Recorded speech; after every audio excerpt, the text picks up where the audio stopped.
السلام علیکم. راشد خان یوه بله کارنامه وکړه، د تاریخ زرینې او ویاړمنې کرښې.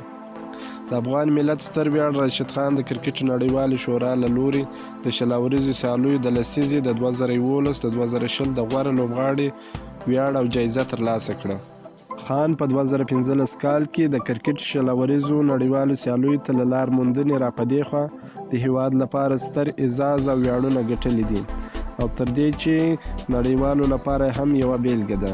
د کرکټ په ډګر کې د نوموړي هلې ځلې او وړتیاوې د تاریخ پاڼو زرینې او ویاړمنې کرښې جوړوي چې د نړیوالو سربیره د افغانستان نوی نسل هم ترې اغېزمن دی، چې له امله یې دغه استثنایي او ستر لوبغاړي هیواد لپاره ورته ستر ویاړونه راوړي.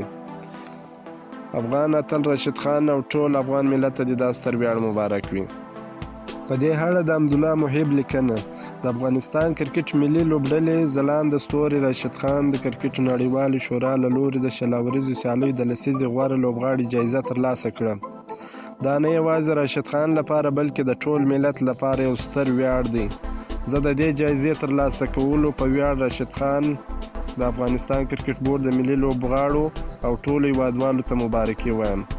د ګران هیواد تور، سور او زرغون بیرغ دې پر هر ډګر ورپاند وي. د کرکټ مبصر جعفر هاند وایي زموږ راشد خان د شل اوريزو لوبو د لسیزې غوره بالر او لوبغاړی سو.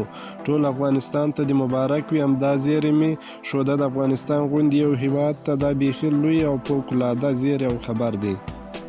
یولا عابد به لیکلی دی: په دې غمجن ماحول کې یو ستر د خوښۍ خبر، د افغانستان یو بچی د ټول جهان غوره لوبغاړی اعلان شوی دی. راشد خان د کرکټ د یوې لسیزې د شل اوريزو لوبو غوره لوبغاړی دی.